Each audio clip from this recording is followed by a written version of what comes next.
जय हिंद साथियों, बिहार पुलिस सिपाही की परीक्षा के लिए आज के इस वीडियो में जीके, जीएस और करंट अफेयर्स से लगभग 50 सिलेक्टेड क्वेश्चंस को कवर करेंगे।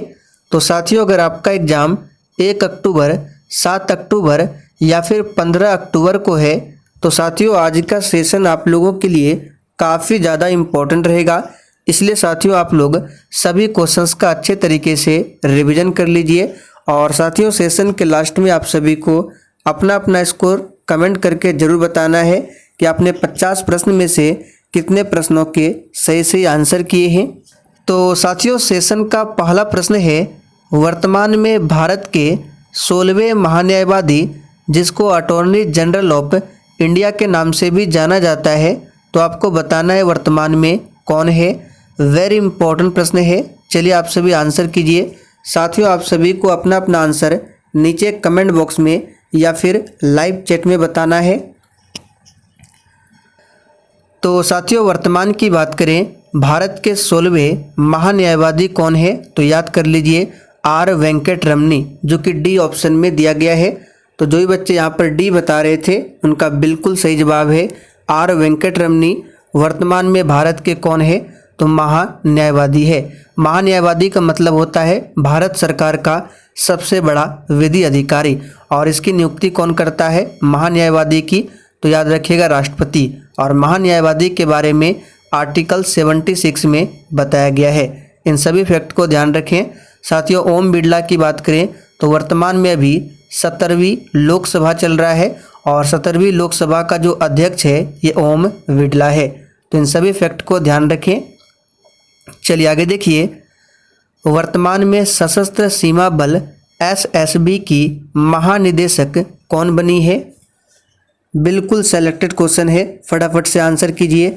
वर्तमान में सशस्त्र सीमा बल एसएसबी की महानिदेशक कौन है, तो याद रखिएगा रश्मि शुक्ला। यहाँ पर ए ऑप्शन जो ही बच्चे बता रहे हैं उनका बिल्कुल सही जवाब है रश्मि शुक्ला। द्रौपदी मुर्मू जी वर्तमान में भारत के 15वें नंबर के राष्ट्रपति है।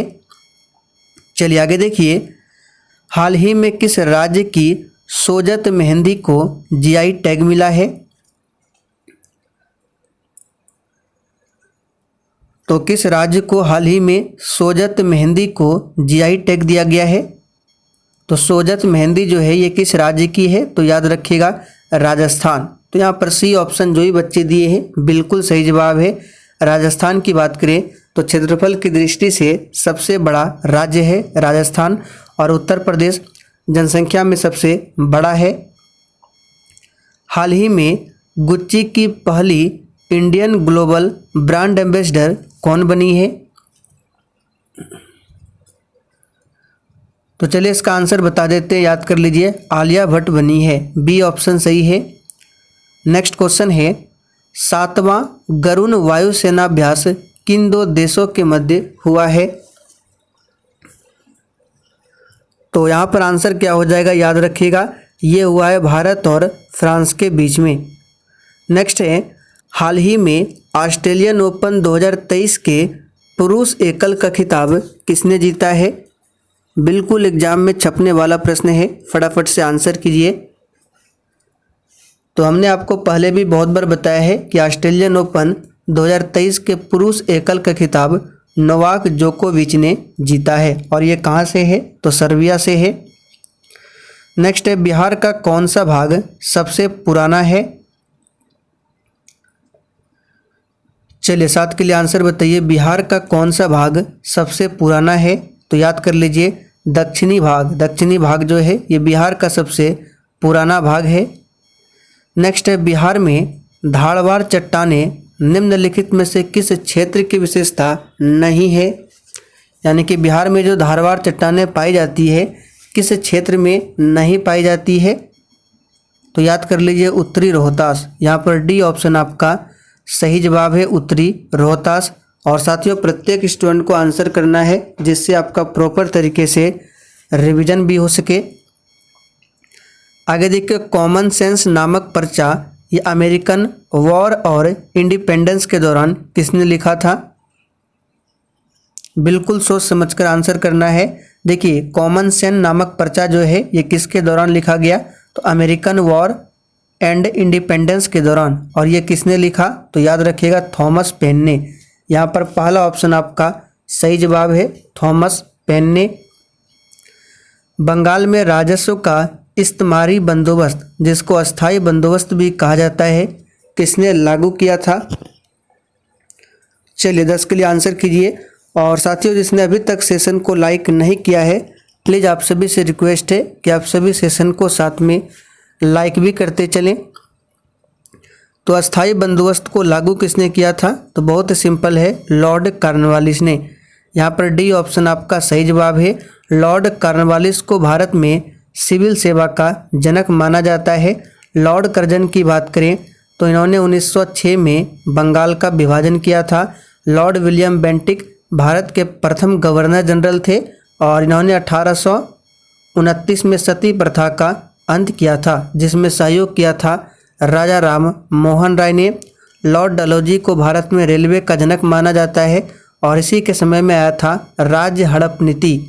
और इस राज्य हड़प की नीति के तहत सबसे पहले 1848 में सतारा, याद रखिएगा सतारा को ब्रिटिश साम्राज्य में मिला लिया गया था।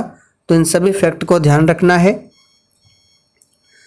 निम्नलिखित में से किसको डेजर्ट फॉक्स कहा जाता है। और साथियों प्रश्नों के साथ हम आपको जितने भी एक्स्ट्रा फैक्ट को बताएंगे आपको ध्यानपूर्वक सुनना है, एग्जाम में प्रश्न जरूर पूछा जाएगा। तो डेजर्ट फॉक्स के नाम से किसे जाना जाता है, तो इसका सही जवाब है जनरल इरविन रोमेल को। नेक्स्ट है शेख बहादुर जकारिया निम्नलिखित में से किस सूफी आदेश से जुड़े थे।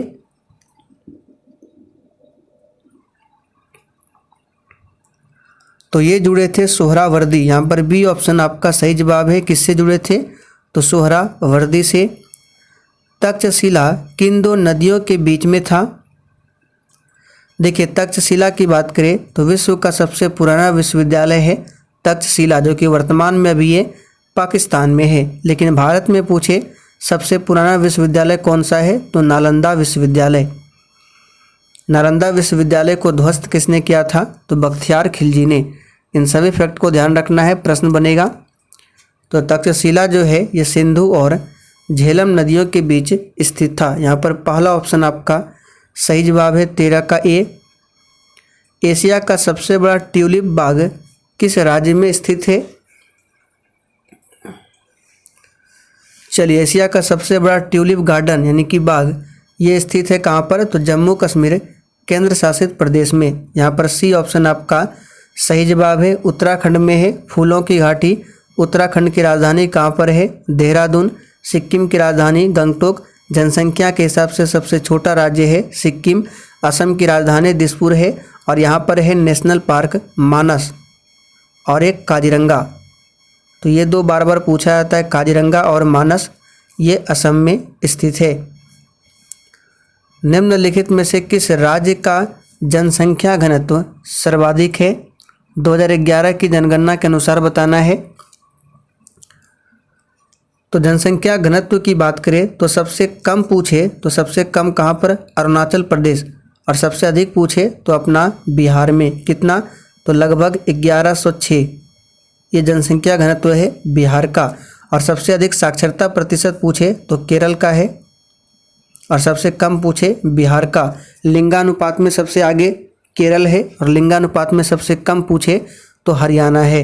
और याद रखिएगा हरियाणा के पानीपत से ही बेटी बचाओ बेटी पढ़ाओ अभियान स्टार्ट हुआ था और विश्व जनसंख्या दिवस प्रत्येक वर्ष 11 जुलाई को मनाया जाता है। तो इन सभी फैक्ट को आप सभी ध्यान रखें। राष्ट्रीय केमिकल प्रयोगशाला कहाँ पर स्थित है। तो साथियों ये स्थित है पुणे में। बी ऑप्शन सही जवाब है, कहाँ पर, पुणे में है। हैदराबाद की बात करें तो ये मूसी नदी के किनारे बसा हुआ है। कौन सी नदी, मूसी नदी के किनारे बसा हुआ है। सर्वाधिक गर्त एवं द्वीप किस महासागर में पाए जाते हैं। सर्वाधिक गर्त मतलब सबसे अधिक गहराई किस महासागर की है। तो सबसे अधिक गहराई जो है वो है मेरियाना गर्त। क्या है, मेरियाना गर्त। और मरियाना गर्त ये किस महासागर में है? तो ये प्रशांत महासागर में है। ये सबसे बड़ा महासागर है। सबसे अधिक ज्वालामुखी भी यहीं पर है, प्रशांत महासागर में। प्रशांत महासागर का आकार पूछे तो ये ओ आकार का महासागर है। जबकि एक बार पूछा गया था कि एस आकार का महासागर कौन सा है? तो अटलांटिक। कौन सा है? अटलांटिक। ये एस आकार का महासागर है। सबसे अधिक ठंडा ग्रह कौन सा है? चलिए आंसर बताएंगे। अब यहाँ से आपको कुछ इंपॉर्टेंट प्रश्नों को बता देते हैं।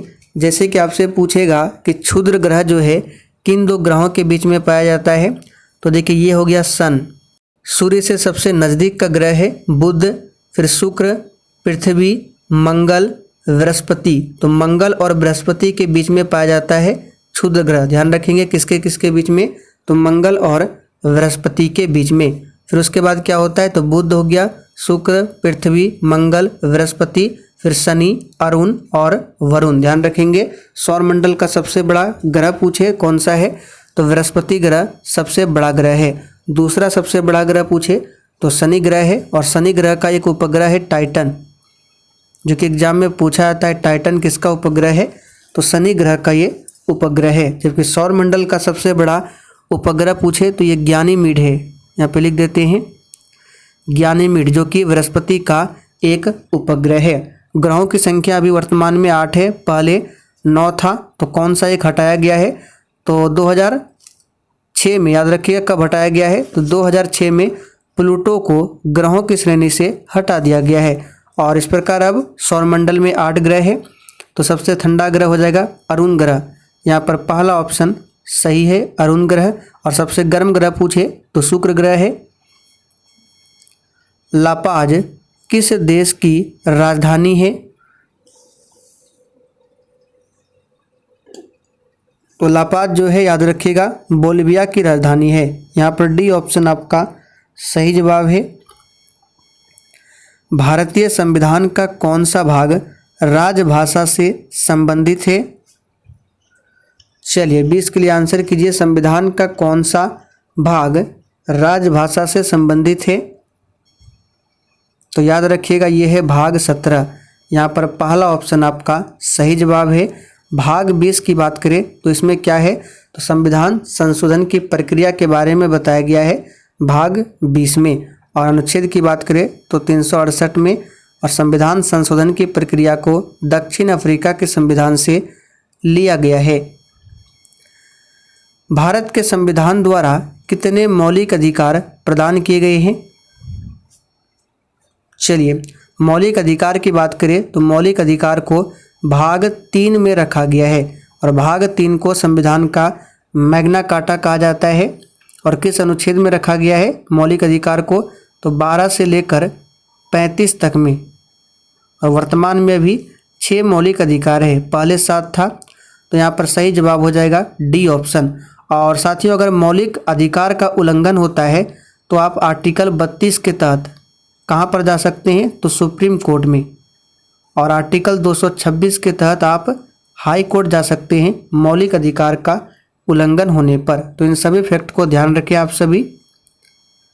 भारतीय संविधान के किस भाग में केंद्र सरकार का उल्लेख मिलता है?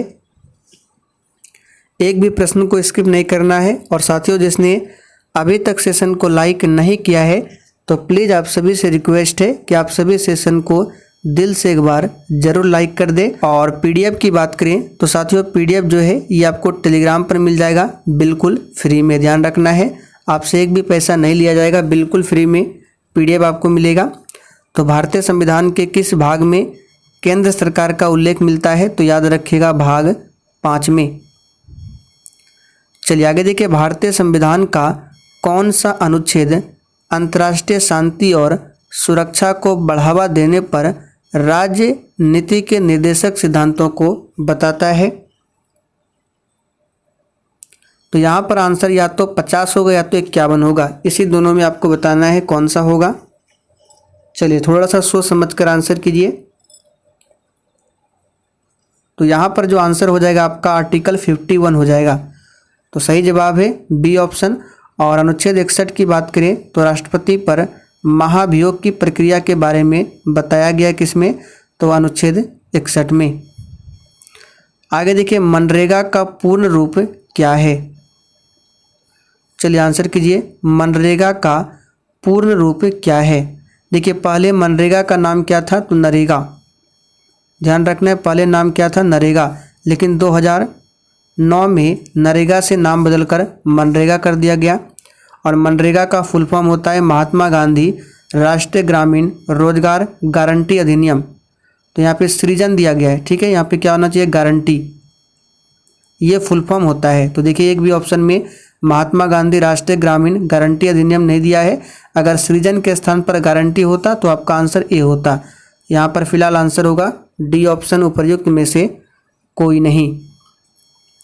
आर्थिक समस्या कब उत्पन्न नहीं होती है। देखिए जब जरूरत असीमित होती है तब आर्थिक समस्या उत्पन्न होती है, ये तो होगा नहीं।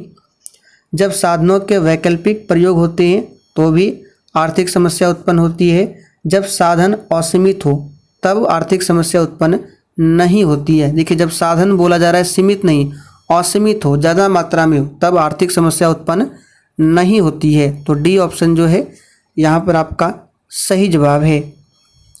मिश्रित अर्थव्यवस्था की अवधारणा किस देश के संविधान से ली गई है।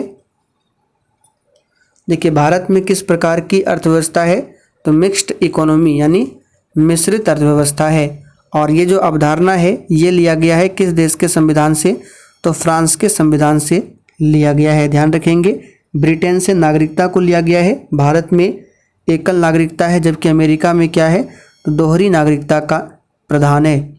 चलिए, भारतीय पेट्रोलियम संस्थान निम्नलिखित में से कहाँ पर स्थित है।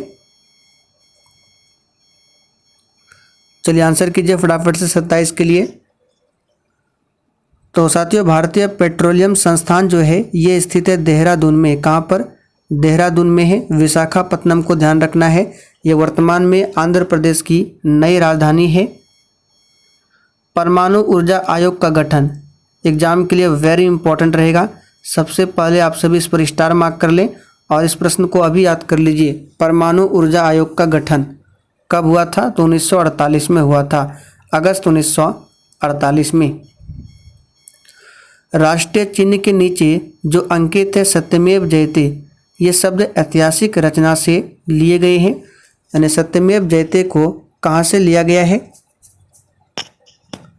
तो साथियों इसे लिया गया है मुंडक उपनिषद से।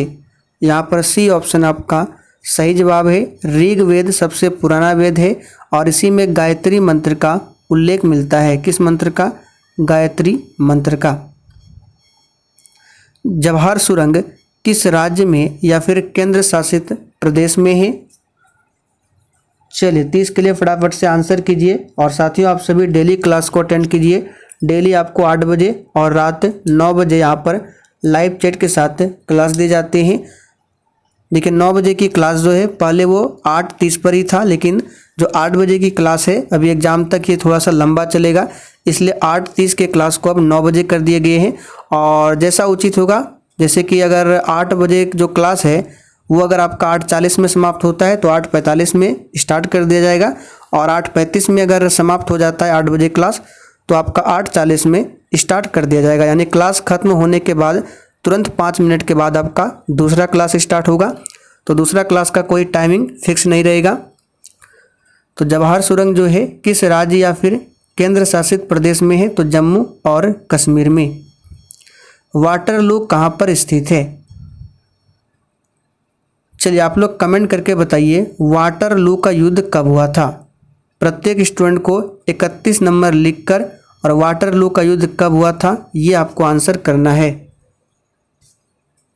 तो यहाँ पर 31 का सही जवाब हो जाएगा सी ऑप्शन, बेल्जियम में है वाटरलू। अंतर्राष्ट्रीय युवा दिवस कब मनाया जाता है।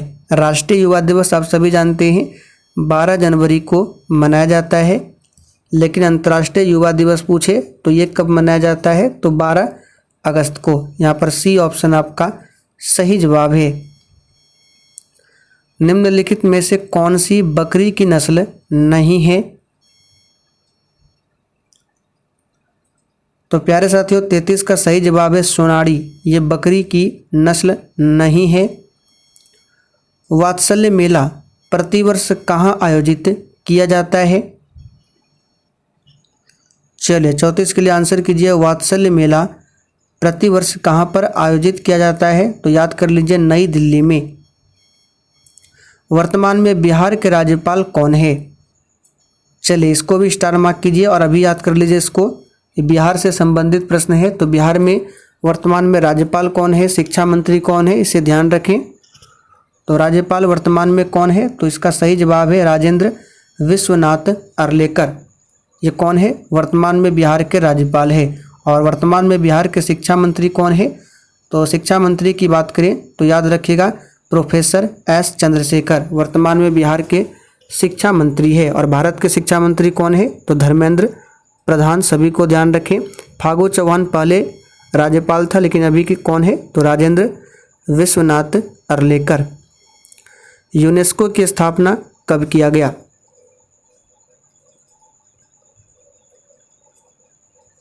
तो यूनेस्को का जो हेड क्वार्टर है फ्रांस की राजधानी पेरिस में है और इसकी स्थापना होती है 4 नवंबर 1946 को।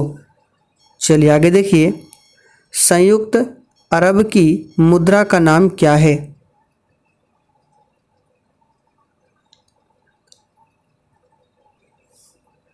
तो साथियों संयुक्त अरब की मुद्रा का नाम याद कर लीजिए दिरहम है। क्या है?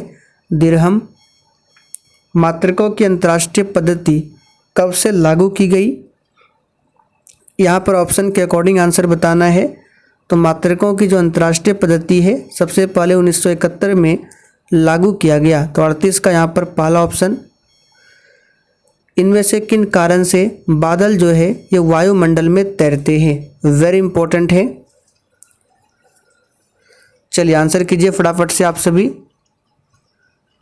तो यहाँ पर इसका सही जवाब हो जाएगा आपका ऑप्शन ए, निम्न घनत्व के कारण बादल जो है ये वायुमंडल में तैरते हैं। और यहाँ से एक प्रश्न याद रखिएगा, जो कृत्रिम वर्षा कराई जाती है आर्टिफिशियल रेन, ये किस केमिकल के कारण होता है? तो सिल्वर आयोडाइड AgI के कारण वो होता है।